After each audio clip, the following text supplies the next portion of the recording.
大家好，欢迎来到中文学习时间。今天我们要一起学习中国文化中非常重要的一个部分12生肖。12生肖是什么呢？就是12种动物，代表12年的循环。每个中国人出生的时候都有一个属于自己的生肖动物。我们先来听听这12个动物的名字：鼠、牛、虎、兔、龙、蛇、马、羊、猴、鸡、狗、猪。这就是12生肖的顺序。我们一个一个来学习。第一个是鼠，鼠就是老鼠。在中文里，我们说鼠声调是第3声。鼠年出生的人，中国人认为他们很聪明，很机灵。老鼠虽然个子小，但是很会想办法，所以鼠年的人也被认为有这样的特点。第二个是牛，牛是一种很大的动物，在农村里帮助农民干活，牛的声调也是第2声。牛年出生的人被认为很勤劳，很踏实，就像牛一样工作很认真，不怕累。第3个是虎，虎就是老虎，森林里的大王，虎是第3声。虎年出生的人被认为很勇敢，很有力量。老虎是很威风的动物，所以虎年的人也被认为有领导的能力。第4个是兔，兔子是很可爱的小动物，有长长的耳朵，兔是第4声。兔年出生的人被认为很温和，很善良。兔子跑得很快，所以兔年的人也被认为很灵活。第5个是龙，龙是中国文化里最特别的动物，因为龙不是真的动物，是传说中的神兽。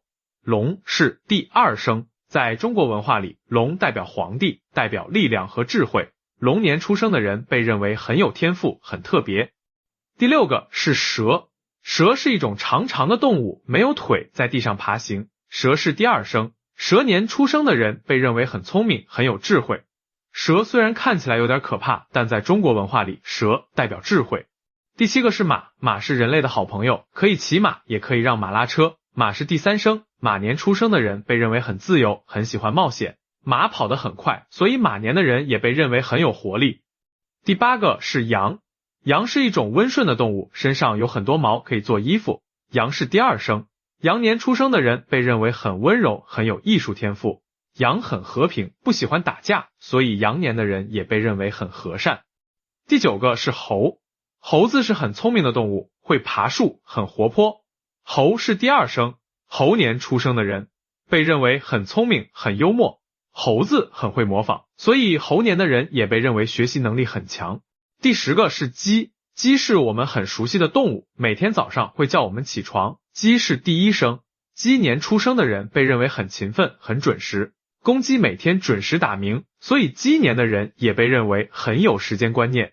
第11个是狗，狗是人类最好的朋友，很忠诚。狗是第3声，狗年出生的人被认为很忠实，很可靠。狗会保护主人，所以狗年的人也被认为很有责任心。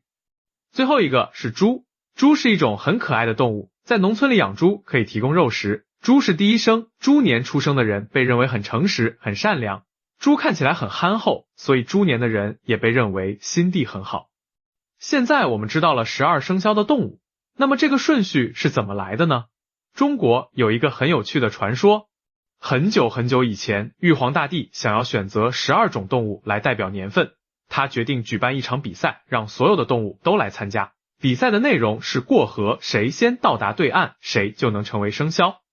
比赛开始了，牛很勤劳，很早就起床开始过河，但是聪明的老鼠偷偷地爬到了牛的背上。当牛快要到达对岸的时候，老鼠突然跳下来，第一个到达了终点，所以老鼠成为了第1个生肖。牛虽然被老鼠超过了，但还是第2个到达，所以成为了第2个生肖。老虎很强壮，游泳很快，成为了第3个。兔子不会游泳，但是很聪明，跳到了一根木头上，飘到了对岸，成为了第4个。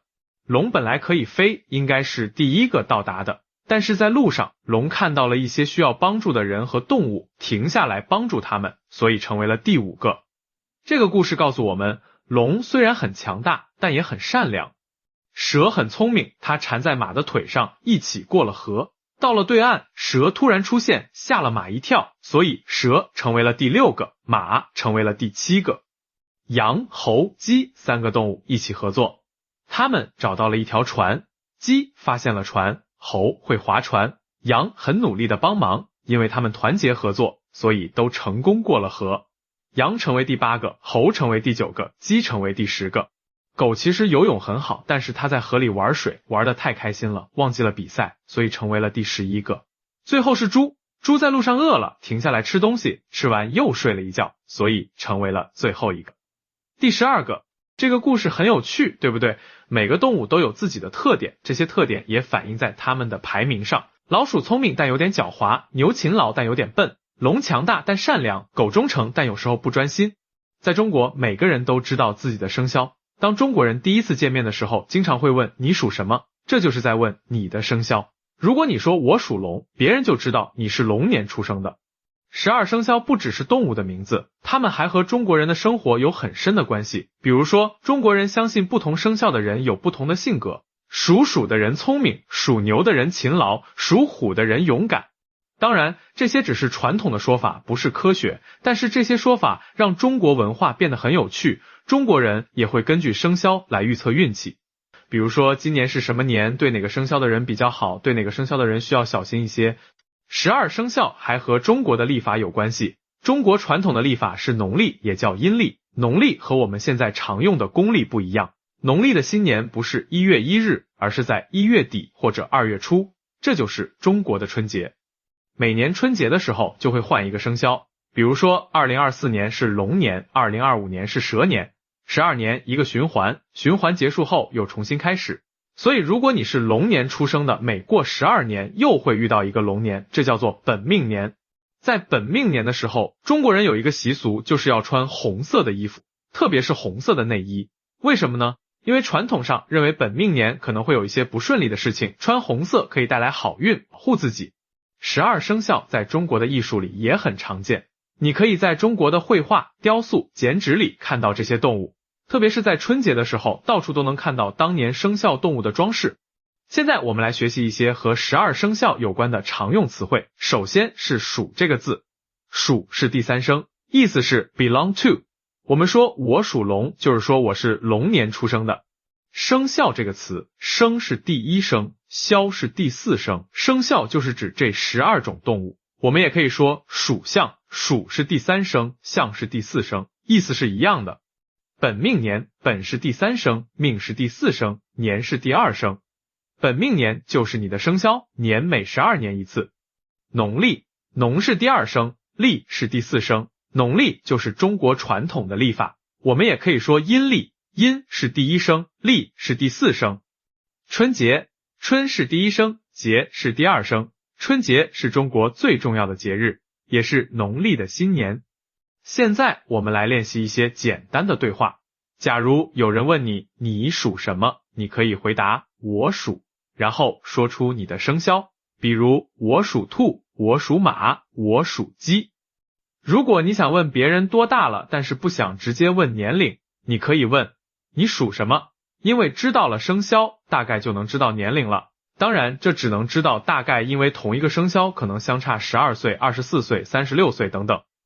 如果你想说某一年，你可以说龙年、蛇年、马年等等。比如我是龙年出生的，今年是蛇年。12生肖还和时间有关系。在中国古代，人们用12生肖来表示时间。一天有24个小时，分成12个时辰，每个时辰对应一个生肖。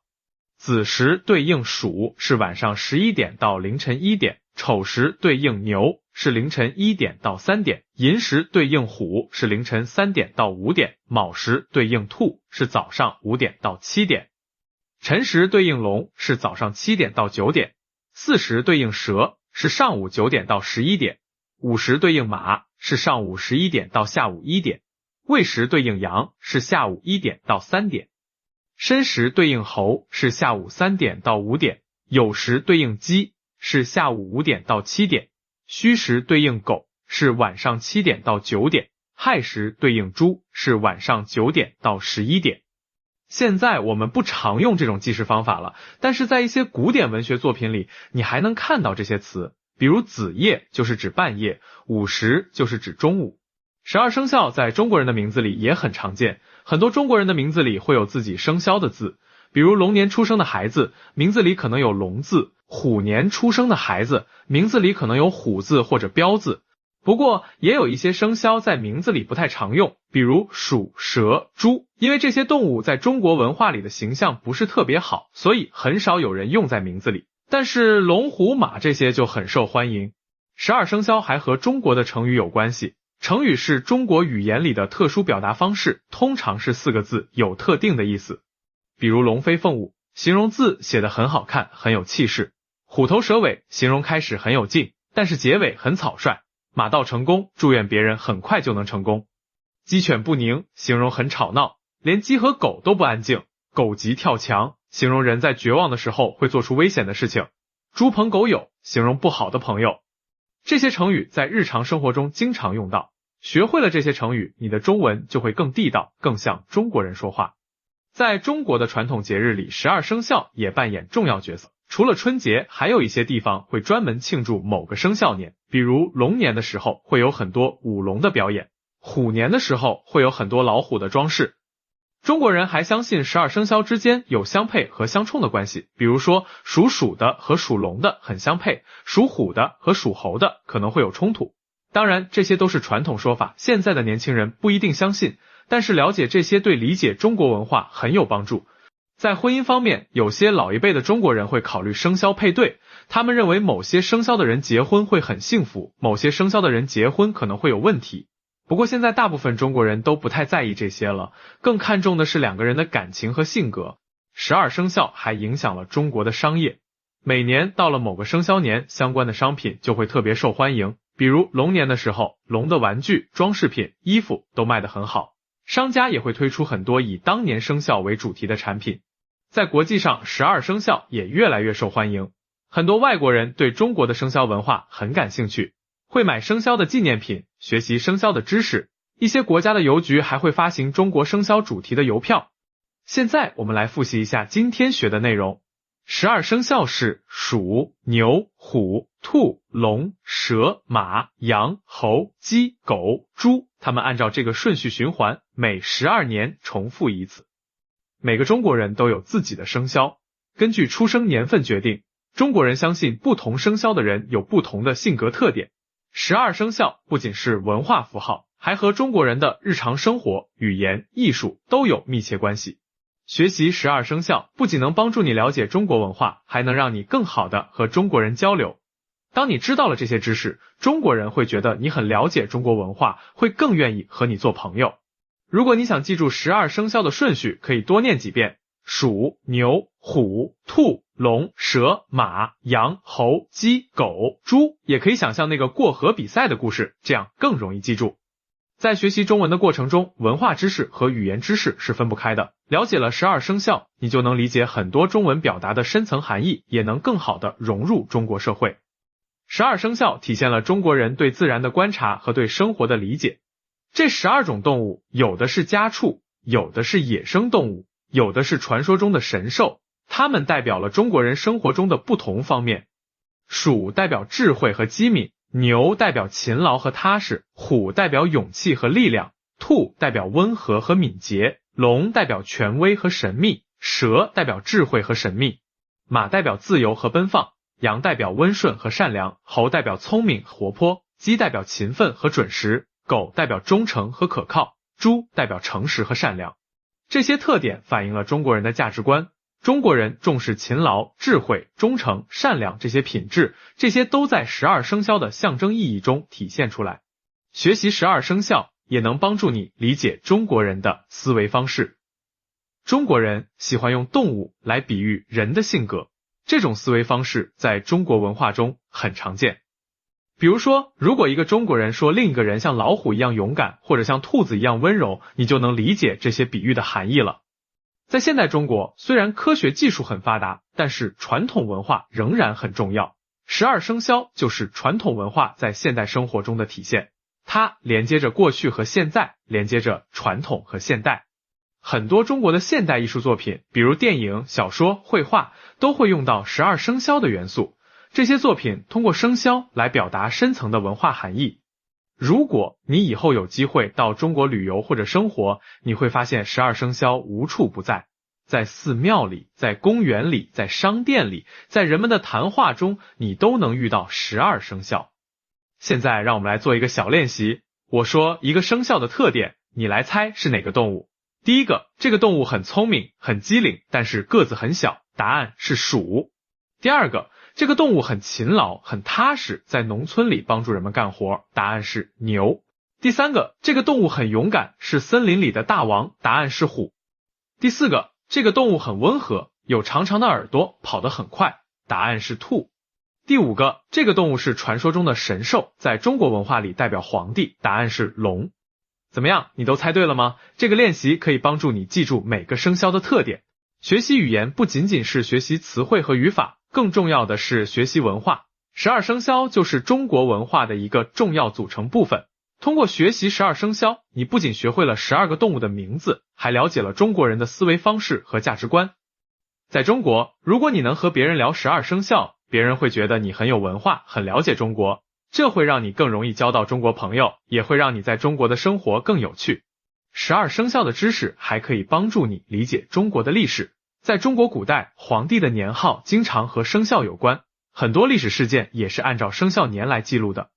比如说，中国人会说龙年发生了什么事，虎年有什么变化。如果你了解12生肖，就能更好的理解这些历史记录。现在，让我们来学习一些更实用的表达。如果你想祝福别人，可以根据当年的生肖来说。比如龙年的时候，你可以说龙年大吉，意思是龙年很吉利。如果是马年，你可以说马到成功，祝愿别人很快成功。如果是羊年，你可以说羊年如意，祝愿别人一切顺利。这些祝福语在春节的时候特别有用，中国人在春节期间会互相拜年，说一些吉利的话。如果你能说出和当年生肖有关的祝福语，中国人会很高兴，觉得你很用心。12生肖还和中国的风水学有关系。风水是中国传统文化中关于环境和运气的学问。有些中国人会根据自己的生肖来布置家里，选择合适的颜色和装饰。比如说，属龙的人可能会在家里放一些金色的装饰，因为金色对龙年的人有好处。属虎的人可能会选择橙色或者黄色。当然，这些都是传统说法，现在的年轻人不一定相信，但是了解这些知识可以帮助你更好地理解中国人的行为和想法。在中国的传统医学中，12生肖也有一定的地位。中医认为，不同生肖的人体质不同，适合不同的养生方法。比如说，属火的生肖，像马、蛇，可能需要多吃一些清凉的食物；属水的生肖，像鼠、猪，可能需要多吃一些温热的食物。这些知识比较复杂，但是了解一些基本概念，可以帮助你理解中国人对健康和养生的看法。12生肖在中国的教育中也很重要，中国的小朋友从很小就开始学习12生肖，这是他们了解中国文化的第一步。很多中国的儿童读物、动画片、游戏都以12生肖为主题，通过这些有趣的方式，孩子们学会了12生肖的知识，也培养了对传统文化的兴趣。如果你有中国朋友的孩子，和他们聊12生肖是一个很好的话题。孩子们通常很喜欢讲自己知道的生肖故事，这也是一个练习中文的好机会。在现代科技中，12生肖也找到了新的表达方式，很多手机应用、电脑游戏都有12生肖的元素，甚至在人工智能和机器人设计中也会用到生肖的概念。这说明传统文化和现代科技可以很好的结合。12生肖这个古老的文化符号，在现代社会中仍然有很强的生命力。学习12生肖还能帮助你理解中国人的时间观念。中国人不仅用公历，也用农历，很多重要的节日和活动都是按照农历来安排的。比如说春节、中秋节、端午节，这些都是按照农历的日期，而农历的年份就是用12生肖来命名的。所以，如果你了解12生肖，就能更好的理解中国的节日文化，也能更好的安排在中国的生活。现在让我们来总结一下今天学习的重点。首先，我们学会了12生肖的名字和顺序：鼠、牛、虎、兔、龙、蛇、马、羊、猴、鸡、狗、猪。然后我们了解了12生肖的来历，那个有趣的过河比赛的故事，我们也学习了每个生肖代表的性格特点。我们还学习了一些实用的词汇和表达，比如属什么、本命年、农历、春节等等。最重要的是，我们了解了12生肖在中国文化中的重要地位，以及它和中国人生活的密切关系。12生肖不仅仅是12个动物的名字，它是中国文化的一个窗口，通过它可以了解中国人的思维方式、价值观念、生活习惯。作为中文学习者，掌握12生肖的知识，不仅能提高你的语言水平，还能让你更深入的理解中国文化，更好的融入中国社会。希望通过今天的学习，你对12生肖有了全面的了解。记住，学习语言就是学习文化，学习文化就是学习一种新的看世界的方式。12生肖给了我们一个很好的例子，展示了语言和文化是如何紧密相连的。每一个词汇背后都有深厚的文化内涵，每一个表达都承载着丰富的历史信息。在你继续学习中文的路上，希望你能保持对中国文化的好奇心和探索精神。12生肖只是一个开始，中国文化还有很多有趣的内容等待你去发现。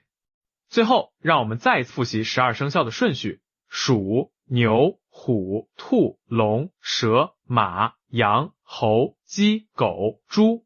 希望你能记住它们，也希望你能在日常生活中运用今天学到的知识。感谢你的收听，希望今天的内容对你的中文学习有帮助。继续努力，你的中文一定会越来越好。再见。